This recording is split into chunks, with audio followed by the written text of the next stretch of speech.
ज्ञान आने पर हमारे भीतर का पहली बात तो यह है कि रजोगुण शांत हो जाए, और दूसरा उससे भी घटिया क्या है हमारे भीतर, तमोगुण।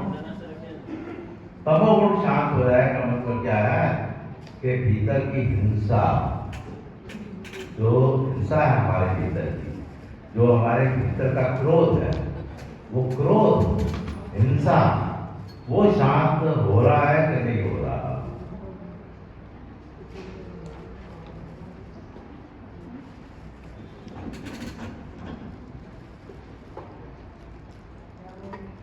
अगर वो शांत हो रहा है तब तो समझो ज्ञान काम करता है, और अगर वो शांत नहीं हो रहा तो टेस्ट क्या है कि रजोगुण और तमोगुण, हम कहते हैं इनका शब्द ज्ञान चरितार्थ हो गया। बड़े सुंदर हम डायलॉग बोल देते हैं, वो चरितार्थ कैसे होता है? आचार्य नागदेव जी का, स्वामी जी ने क्या कहा कि इनका शब्द ज्ञान जो है ना वो चरितार्थ हो गया। तो उसका मतलब तो पता लगे चरितार्थ कैसे होता है। ज्ञान, शब्द ज्ञान चरितार्थ तब होता है जब हमारे भीतर के दो गुण, रजोगुण और तमोगुण, वो शांत हो जाए, अर्थात हमारा उनके प्रतिकार, उनका हमारे प्रतिकार ना हो। स्वामी जी क्यों कह रहे हैं? क्योंकि नागदेव जी पहले क्या थे, और स्वामी जी के पास खड़गपुर जाने के बाद 3 साढ़े 3 साल फिर क्या हो गए? कितने ऐसे प्रसंग आए कि आचार्य जी ने अपने विकार उनके भीतर शांत हो गए, जैसे कि किसी तरह का इंद्रियों का, मन का उनको प्रतिकार ही जैसे शांत हो गया। तो कहने का मतलब क्या? अद्वेष्टा सर्वभूतानां अद्वेष। तो द्वेष कहाँ है? वैष्णव में। पहले उनको शांत करो। मैत्र करुणेव च। तो अगर मेरे भीतर, नागदेव जी के भीतर अगर द्वेष भाव खत्म हो गया है, तो उनके भीतर क्या? करुणा का भाव, मैत्री का भाव, वो भाव जागृत हो। तो ये दोनों भाव जो है ना मीठे हैं। किसी के भीतर करुणा का भाव हो, मतलब आपको कोई दिक्कत है और आप उनके पास अपनी समस्या लेके जाते हो, और वो आपके साथ बड़े आदर के साथ करुण भाव से आपका ध्यान रखते हैं, आपकी मदद करते हैं, आपकी बात सुनते हैं, तो समझो कि वो रजतम खत्म है और सतगुण आ चुका है। देखो पंचालेश्वर का ही प्रसंग है कि वहाँ पे नदी पार में एक गांव में एक ब्राह्मण रहता था जिसकी 5 बेटियां थी। 5 बेटियां थी और बदकिस्मती ऐसी, उधर 5 बेटियां एक एक करके ब्याही, लेकिन कोई ऐसा जैसे बीमारी फैलती है, जैसे यहाँ कोरोना फैली, जब उस समय भी कोई ऐसी बीमारी फैली तो 5 बेटियां बेचारी जो है ना, तो पति चल बसे। तो फिर बेटियां तो फिर वापिस आ गई बाप के घर, फिर बाप के पास वापिस आ गई। तो 5 बेटियां जो है ना, वैसे बड़े दुख की बात है कि 5 बेटियां ब्याहे कोई और 5 की 5 बेटियां वापिस आ गए। सच में कोई भी मनुष्य बड़ा निर्दयी होगा ना, तो वो भी उसको दुख लगेगा, ये बड़ा जुल्म हुआ, बहुत जुल्म हुआ, हम यही कहेंगे जुल्म हुआ। तो जुल्म हुआ उस ब्राह्मण के साथ और उसकी बेटियां घर आ गई। तो अभी क्या बात हो रही थी कि आम लोग कैसे होते हैं जिनके भीतर ज्ञान शून्य है, तो वो दूसरे लोग गांव के थे, एक तो दुखी, उसकी बेटियां उसके घर आ गई वापस, और गांव के लोग क्या ना उसको चिढ़ाने के लिए उसको पंचरंडा कहते हैं। मतलब इतने जालिम लोग होते हैं। हम तो ये कथा पढ़ के बता कि ऐसा तो आम इंसान नहीं बोलेगा। किसी की 5 बेटियां इस तरह से विधवा होकर आ जाए, यार तेरे अंदर सारी खत्म ही होगी, तेरे को दिखाई नहीं देगा तो उतना दुखी और तू बोलता क्या है। और गांव के लोग ऐसे, गांव के लोग गवारू जरूर कहलाते हैं, लेकिन गवारू के अंदर भी हृदय तो होता है। हम तो ये कथा सुनते हैरान होते हैं कि गांव के लोग थे, गवारू तो थे, मतलब इतने निर्लज, इतने निर्दयी थे, इतने कटुभाषी थे कि ऐसे बोलना पचरना, वो पचरना आता है, वो पचरना, कोई भी नहीं बोल सकता। ये कथा सुन के ना बड़ी हैरानी होती है कि यार हम तो महाराष्ट्र को बड़े ऊंची जगह समझते हैं और वहां के लोग ऐसे हैं क्या है? ये सतभूमि है, वहीं के लोग ऐसा व्यवहार कर रहे हैं। और उस समय 800 साल पहले तो फिर भी कुछ मर्यादा का ध्यान रखा जाता था, भाषा की मर्यादा, आचरण की मर्यादा। उस वक्त तक ऐसे थे, तो आज क्या हालत हुई होगी? आज के लोग कैसे होंगे? वो बेचारा बहुत दुखी हो गया, घर से बाहर निकले तो इस तरह के कटाक्ष, कड़वे शब्द सुनने को मिले। तो आप दिल करते हैं गांव छोड़ के भाग करो। मैं लोगों के बीच रहना, ये मेरे अपने गांव वाले हैं, ये मेरे पड़ोसी हैं, ये मेरे हैं, इनके साथ मेरा शब्द जुड़ता ही नहीं है, इनके साथ मेरा शब्द जोड़ना ही पाप है। तो एक दिन वो जो है ना, श्री चक्रधर स्वामी जी का उसने नाम सुना कि नदी के पार एक स्वामी जी का वास है, विराजमान है वो, तो उनकी शरण से हृदय को भी शांति प्रदान करेंगे। वो आ गया।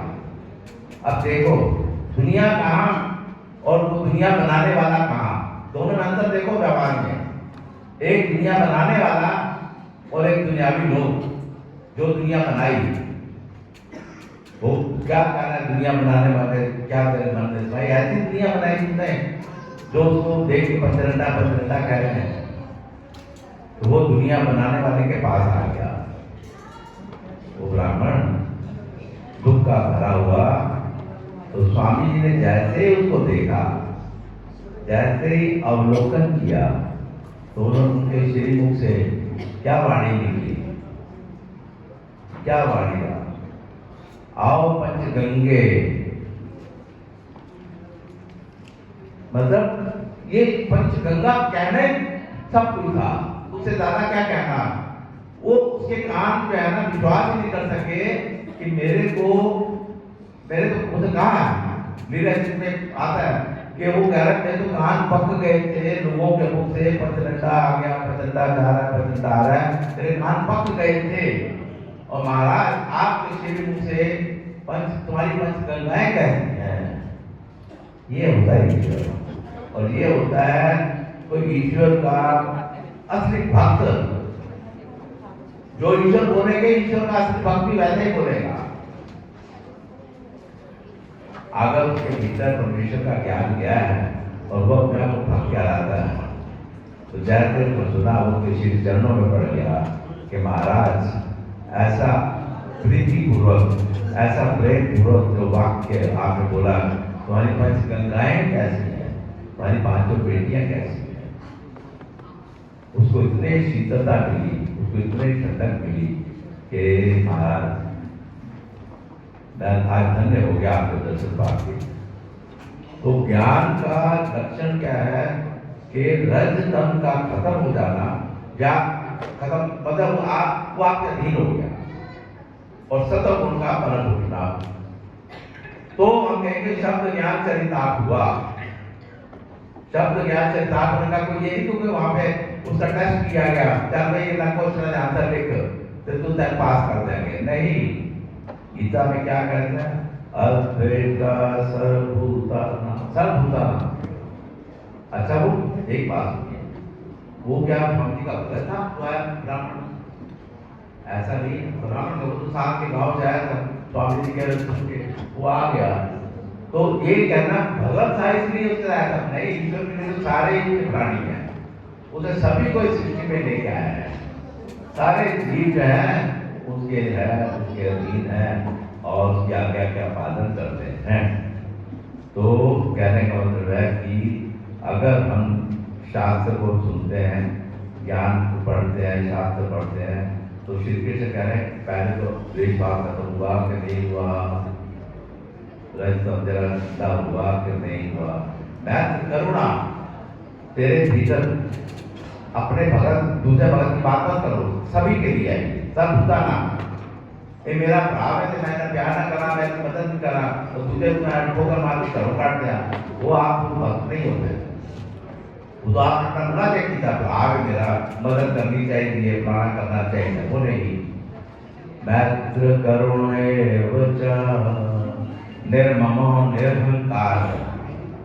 श्री कृष्ण कह रहे हैं कि ऐसा व्यक्ति, उसके भीतर अहंकार का जो भाव है वो भी नहीं रहता। पर किस चीज का अहंकार करना? अगर कोई दान दिया है तो अहंकार में आ जाते हैं, मैं एडी बड़ी पंगत की थी, मैं दान भूख की था, मैं चक्कर लगा के आया, मैं स्थान की दे रहा हूँ। अरे किस चीज का अहंकार है भैया? किस चीज का अहंकार है? निर्ममा, ना तो किसी के मुंह में फंसा हुआ है और ना ही मन के भीतर कोई अहंकार होता है। सम सुख दुख, और सुख और दुख ये जीवन के दो पहलू हैं, हरियाली और रास्ता। जीवन के दो पहलू हैं, एक तो हरियाली है, हरा भरा रास्ता है, उसके ऊपर चलते हैं पैर ठंडे होते हैं, ओस की बूंदें होती हैं तो पैरों को भी बड़ी अच्छा लगता है। और एक पथरी है, पत्थर पीछे हुए हैं तो वो चुभते हैं। तो सुख और दुख, इन दोनों में क्या है? अपने आप को सम भाव रखना, समो सुख दुख क्षमी। और किसी से सबसे इम्पोर्टेंट बात का बात है, किसी से कोई गलती हो जाए तो उसको क्षमा करने का भाव रखना। किसी से कोई भी गलती हो जाए तो क्षमा करने का। तो श्री कृष्ण अपने भक्त के ये लक्षण बता रहे हैं, और वो लक्षण अगर हमारे में इनमें से एक भी आ जाए तो समझो हमारा रास्ता आगे का खुल जाता है। एक भी इसमें जो है अगर कोई आ जाए तो आज सबसे पहले मैंने आपको भाग्या परी 32 लक्ष्य संग्राम यदि बहुत बहुत बधाई, सारे परिवार को बहुत बहुत शुभकामना।